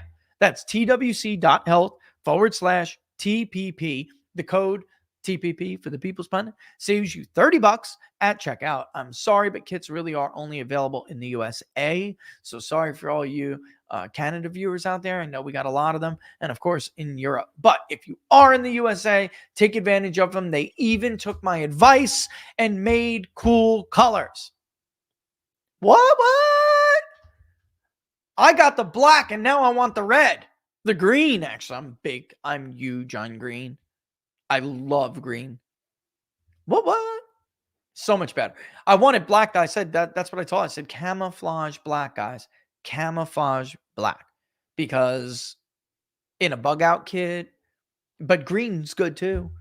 My bug out kit though is black. It's actually black because it's an urban bug out kit. So maybe green would be nice too, because you don't want people knowing what you got. In a crisis, man, they see the meds, a med bag, they'll slit your damn throat for those pills. Think I'm kidding? Apparently you didn't watch the new Nicolas Cage movie. No, I'm serious. People get animalistic, man. They get nuts. By the way, don't forget to watch me. I don't know if it's live or not. I think it is. One American News, 2:30. Going on Gorkon Newsmax twice. I'll be on the Sunday show. Man, War Room at 5:30 p.m. Holy crap, it's a lot. That's tomorrow. Of course, Battleground Live with Sean Parnell tonight. Holy moly. All right. So there it is. All right. Don't forget, get your Contagion emergency kit. Links in the description. We love the guys at the Wellness Company. They're absolute. First of all, it's valuable. These guys are patriots. How much balls, how big of what's you had to have to stand up to the COVID complex, the COVID industrial complex, the big, what are we going to call these people? The public health industrial complex. It's not nearly scary enough, right? Am I right? All right, let's okay, first and foremost, let's throw it up. Ba-bam. Local mayor, Kerry Lake obviously defeated Mark Lamb. And by the way, the poll that had Donald Trump up with a comfortable 6-point lead over Kamala Harris in Arizona also had Kerry Lake up over Mark Lamb by almost the exact margin. The only difference is that Kerry Lake did 2 points better than than the poll suggested. So either buy the bullshit morning console polls. I think I'll stick with the poll that just absolutely nailed the Senate primary. All right. I don't know how you have a bigger sample in Arizona than you do in Michigan. How's that even possible? Anyway, here's the decision death, right? With the Maricopa County recorder, the Republican primary. And as you can see, Stephen Richer lost. Justin Heap has defeated Stephen Richer. And now we will go against Timothy Stringham for the Maricopa County for the Maricopa County recorder, which is a very, very, very important key role in election integrity, but also simply the prosecution of an election, the conducting of an election. All right. Which brings me to this, which I got to read. It's what, 1:41. We got the time. Let's do it.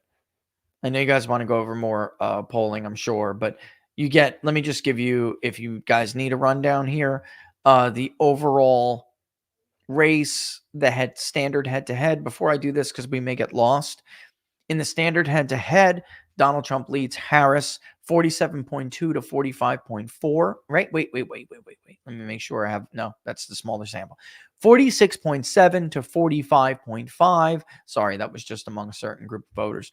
And then when you lean that, so what is he leader by? 1.2.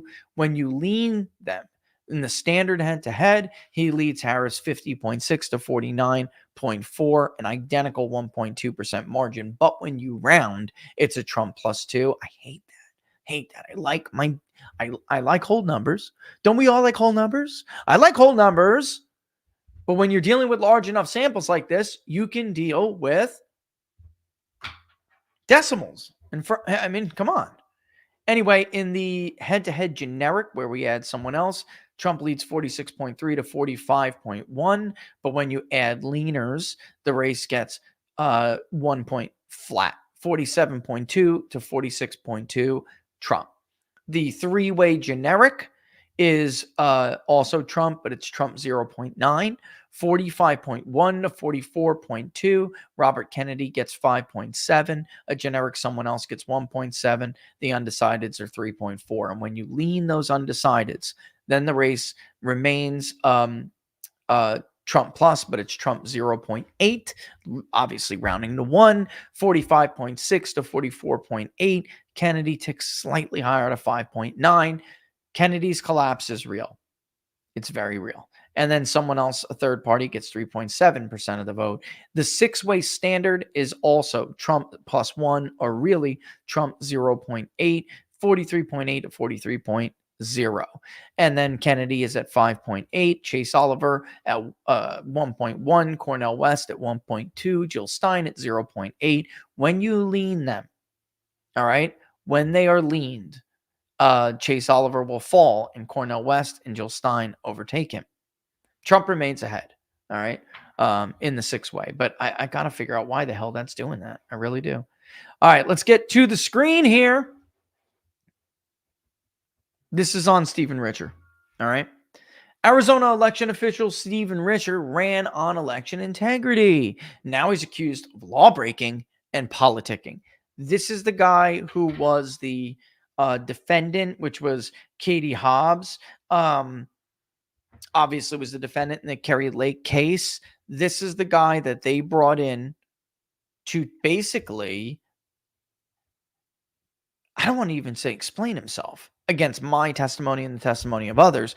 He had to answer for various things they did incorrectly, why were images changed at the last minute, the correct paper wasn't used. He testified himself that there is no third-party chain of command, and he was lying. Runbeck absolutely handles those ballots. All right, so there's several of them. Hang on one second. Let me sit my ass down. Woo! Need a break. Sorry. You know how it is when I'm polling. I don't sleep.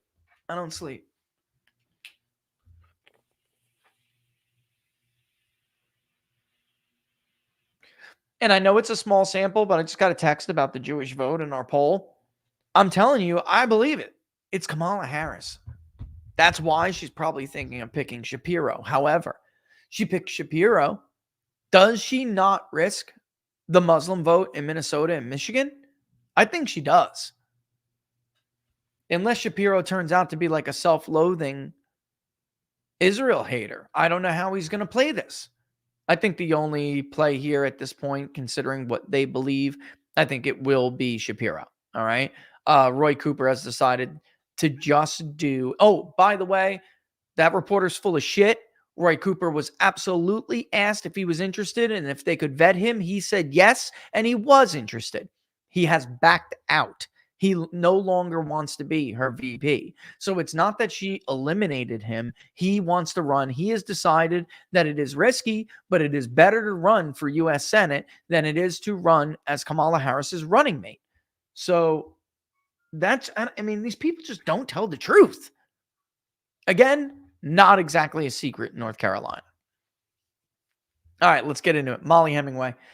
Usually it takes a while for people to become co-opted by the system and reverse the positions they ran on. With Richer, it seemed to happen immediately.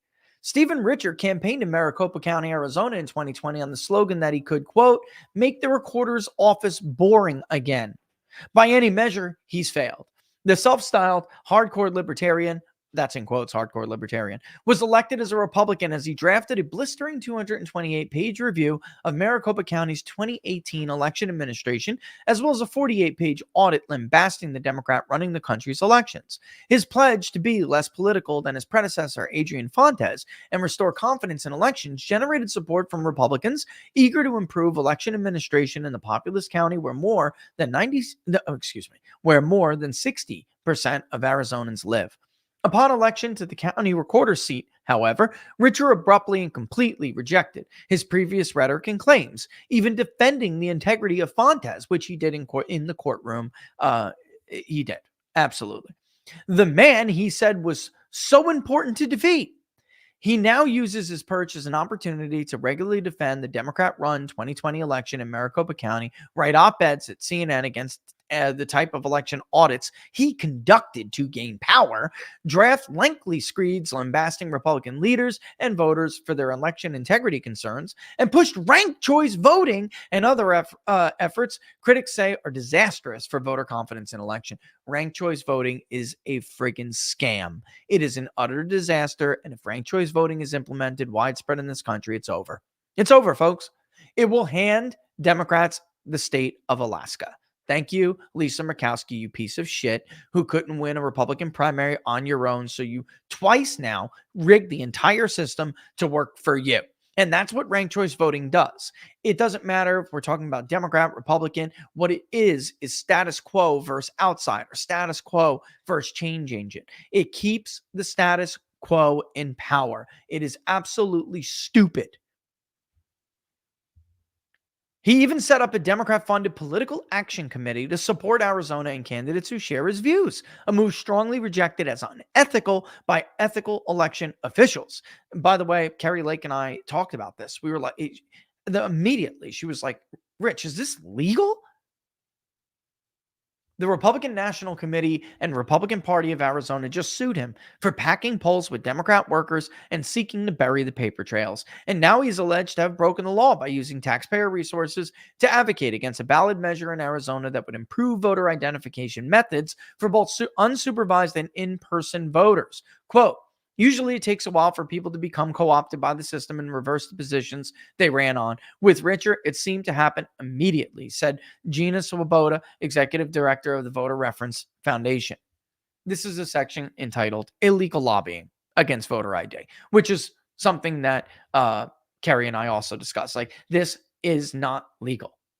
The latest drama from the man who once pledged to support election integrity is his lobbying against Arizona's Proposition 309, which would strengthen the state's existing voter ID laws. Current law requires only the signature of the voter. Under the proposal, however, voters casting an unsupervised mail-in ballot would be required to add 2 new pieces of identification, their date of birth and a voter ID number, usually found on a driver's license or government-issued ID, or the last 4 digits of a social security number. For voters casting a ballot in person, they can no longer present an alternative to a photo ID at the polls, such as a utility bill, but must present a government-issued ID. The vast majority of Americans, whopping 8 in 10 Americans, according to a Gallup poll, support voter identification for balloting.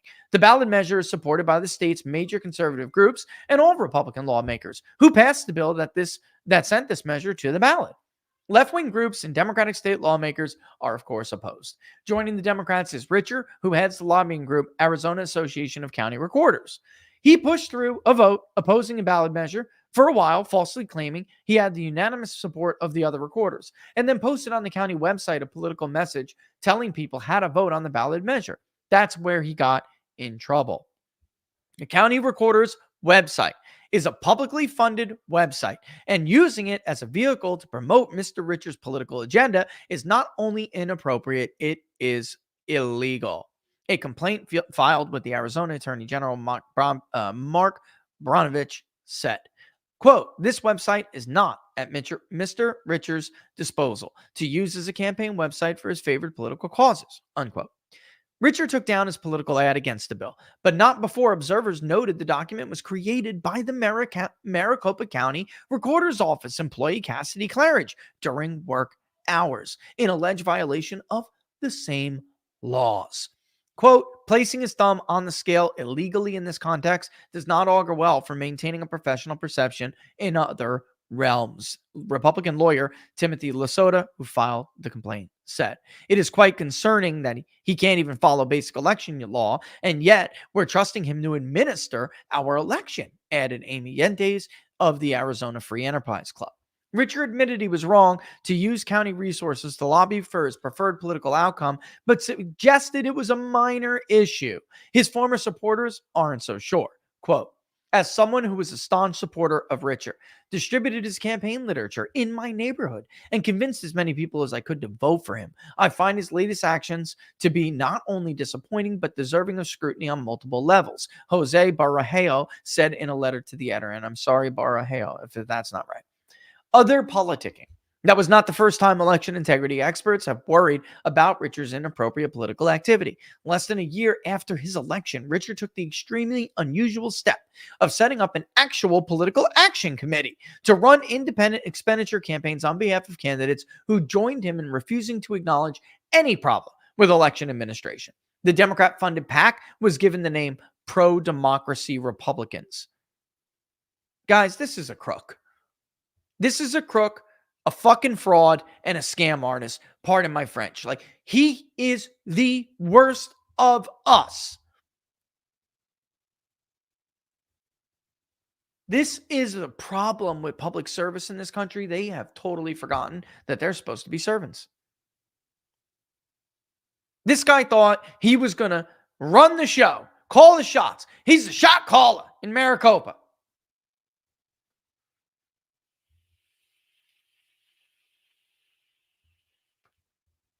Mindy Finn-Feinberg gave that committee its first donation. If the name rings a bell, it should. She and Evan McMullin ran a well-funded Never Trump campaign. Now she operates a group that helps left-wing organizations with their plans to take over elections. The second donor was Sarah Longwell. This is a Bill Kristol acolyte. Like many other professional grifters in Washington, has spent her career loudly proclaiming herself to be a Republican, a Reagan Republican. Reagan fucking hated these people. And they hated Reagan. God bless Bill O'Reilly when he went ham all over George Will. I'm going to end the show with that clip, I think I'm going to end the show with that clip. Oh, yeah. Oh, yeah. Let's get that. Let's get that. Oh, yeah. Come on. Yes. Where is it? Oh, yeah. Is this it? You know what? It's like there's so many of them. We'll have to see. But oh my lordy, this is a good one if it is. Yeah, save it, Rich. Save it. All right, let's get back to it. I just wanted to get it ready, teed up. This is, if you guys don't know what I'm talking about, you're in for a treat. If you do, you're still in for a treat. All right.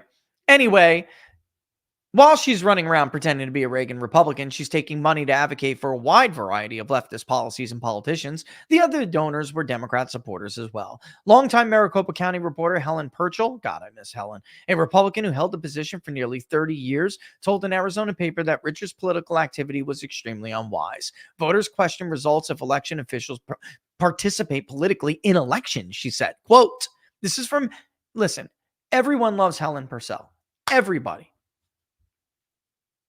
And speaking of which, that just reminded me to check on my friend Tom. Laura, please check on Tom. Tom Purcell, he's made it public. It's not a secret. And he's been a very long time friend of mine. It's very heavy heart. He's preparing. He's been fighting cancer for a long time. And he ended the show. He's had a local show there for a long time. He wants to just spend the rest of his time with his friends and family. And, I got to make sure I check on him at least every week. People are too skeptical about our election process. So stay above the phrase so you don't have any questions, she told the Arizona Mirror. Richard's response was that because he didn't personally tabulate all the ballots, voters shouldn't worry about his activism on behalf of preferred candidates and issues. Newfound opposition to audits. Richard worked for the Libertarian Cato Institute and the neoconservative American Enterprise Institute in Washington, D.C., before working as a lawyer and beginning his political career in Arizona. When he set about launching his political run, he drafted a 228-page report that cataloged problems with election systems in Arizona. He had no previous experience with election audits or reviews, and yet everyone took it as gospel. In his report, he discussed problems with voting machines, printers, delays in voting, mysterious post-election day switches in vote totals, and problems with the delivery of mail-in ballots. So basically, folks, he sounds like everyone who criticized him in 20 and 22. Especially 22, really. The report read like many other reports from Republicans who grew concerned about the radical changes in recent years. Richard appeared to understand the partisan effects of many of these changes that moved recorders' officers from the place where voters are recorded to places that get out the vote efforts in a way that's prejudiced towards prejudicially favors Democrats. He told the story about seeing Maricopa County election officials doing community outreach at the Women's March, but not the March for Life. He reviewed records that showed the office doing outreach at 56 explicitly Democratic Party events, but only 6 Republicans. You get the point, folks. Again, these community relations personnel are taxpayer-funded public employees. By using them in a statistically convinced biased manner, Fontes showed that he is not only not a neutral umpire calling balls and strikes, instead he, for the first time in the county's history, created a de facto partisan voter registration drive using public dollars. I remember when he was doing these reports, and I remember when the Republican Party of Arizona contacted me to help them crunch some numbers. This guy pretended to be an election integrity enthusiast. Yet, here he is now. The F word for me, but not for thee. There's plenty of examples of that. We don't need to get into it. You get the point. You get the picture. I mean, it's not hard. And he lost and he went down in flames, which I must say is absolutely a win for the entire state. And in fact, honestly, the entire country. We cannot tolerate people like him. We can't. Let me hope this is the actual video. If it is, don't forget to like the video if you like our videos and share them far and wide. The poll will be public very, very, very soon. Then we'll go to locals first. And I got a bunch of interviews we got to do, but don't miss, Sean Parnell later today. Don't miss War Room tomorrow, et cetera, et cetera. I will put them up when I go to, just to remind you guys. All right. The link to the public polling project is in the description. We have had some new donors, which is great, but we need to keep pushing because, of course, it's like the news cycle is not, the public polling project is not keeping up with the news cycle. So share it far and wide if you can and contribute if you can. And for those who do, we thank you from the bottom of our hearts. It is already the beginning of August, July 1st. I mean, it's coming at us fast and furious. So we need to prepare and kind of see. I am going to put up that survey. I was talking about this with Book Club, which tries to get an idea to gauge what people, because, of course, I can email the people who are giving and, most of them, and see what, if anything, they prepare to continually to give. And maybe we don't overextend like we did in 22, because I'm not going to do states that they can go back and look on. Like yesterday when I attacked Morning Consult, immediately somebody ran and got a poll from Georgia in April. And totally, by the way, ignored the last poll in Georgia, which was Walker +1 and Kemp +7. That is not a bad poll. All right. They immediately ran to Nevada, which we did not have a final poll for. They immediately ran and started picking up all this stuff in an effort to try, of course, to discredit our election results. Our last generic ballot was Republican +4. The generic ballot was Republican +3. Morning Consult, by the way, was Democrat +6. A 9-point miss. 9 points. Give me a fucking break. But it's my fault. I left myself open to these criticisms by not doing what we know. What we know is the right thing to do, which is don't overextend. Do national, do states you can do, and make sure you have final polls for whatever it is that you do. All right. So again, biggest thing is honestly, contribute and share, contribute and share, contribute and share. And of course, thanks to our sponsors at the Wellness Company. Thanks to their sponsors at Freedom Gold USA. Their links are also in the description. I'm going to leave you a little treat from Bill O'Reilly. I do believe this is that video. Hopefully it is. And I'll see you sooner rather than later. All the best. Thanks for watching Inside the Numbers. Here it is, Bill O'Reilly against George Bush. Personal story taking time, an attack on my book, Killing Reagan. Syndicated columnist George Will, who also works here at the Fox News Channel, wrote a column entitled Bill O'Reilly Slanders Ronald Reagan. After reading the column, I can say with certainty, George Will libels Bill O'Reilly. So Will joins us now from Washington. So you write that my book is a no facts zone. Let's talk about the facts. Fox News Hard News chief, Mike Clemente, told us that you told him you would call me before the column was published. Did you call me? No, and I didn't promise to call you. You have my phone number, and if you wanted to call me, I couldn't care less about it. I didn't know what you were doing. Now, are you calling Mr. Clemente a liar? No, I'm not. I'm saying either you've got it wrong. It would not be the first time you got something wrong. Okay, I or there have was it a in writing. I have it misunderstanding in writing from Mr. Clementi. So you're either saying, Well, then Mr. there was- Clementi, I'm not saying anything. I'm saying that You wanna- our hard news you- chief said that you told him you would call me. Are you denying that tonight? Do you want to talk about Bill Riley or about Bill Riley's Okay, book? my name is O'Reilly. Do you want to deny that Clementi? Do you want to say that he's not telling the truth? I'm saying there was a misunderstanding. If he said Misunderstanding, that, all Mr. Clementi is a tremendously honest man. Okay, good, because we have it in writing that you were supposed to call me and you did not call me. And by writing a provocative column like this, you had an obligation as a journalist to do that. All right, page 245 in Killing Reagan is what your real beef is about. There's a meeting on March 2nd, 1987. The meeting was called by Howard Baker, then the new chief of staff for Ronald Reagan. Before the meeting took place, Howard Baker asked his assistant, James Cannon, to investigate Ronald Reagan, to investigate him. Are you denying any of that is true? Of course not. You say that memo he wrote is the centerpiece of a book. It's a memo that you have never seen. It's a memo that you didn't even ask to try to see from the Reagan Library until after the book was in print. It's a memo that the Reagan Library doesn't have, and you should know it doesn't have because the author was not a member of the White House staff. Where is that memo? It's probably in the papers of Mr. Cannon. No, it's not. Well, then I don't know where it is. But Do you I didn't deny make the it the memo? centerpiece. Do you Then I deny didn't the make it memo was centerpiece written? of the book? Do you deny Of the course. memo was written? Of course not. It was written. Okay. You learned about it, I presume, from Jane Meyer's book, wherein No, there's she a number of says, which you sources. did not repeat. There's a number of that- sources. that the author of the memo went on to repudiate and deny the memo. When did that he you made the when did centerpiece he of your book. repudiate it? When did he repudiate it, Mr. Cannon? When? Shortly after meeting Ronald Reagan. And no, not meeting Ronald Reagan. He repudiated it while he was in the White House under heavy pressure. Michael Deaver, do you know Michael Deaver? What are you laughing at, Will? You deny that he repudiated under heavy pressure? Do you deny that? I deny that you know that he repudiated under heavy pressure. You know who Michael Deaver is? Of course. Tell the late audience Michael who he Deaver? is. Tell the The audience late who he Michael is. Deaver was Yeah. a longtime assistant to Ronald Reagan. Okay, here's a quote from Michael Deaver, all right? After a day and a half of briefings, but without seeing the president, they delivered to Baker a stunning report. He would have to be prepared at any time to invoke the 25th Amendment, which would remove a president if he was unfit to serve.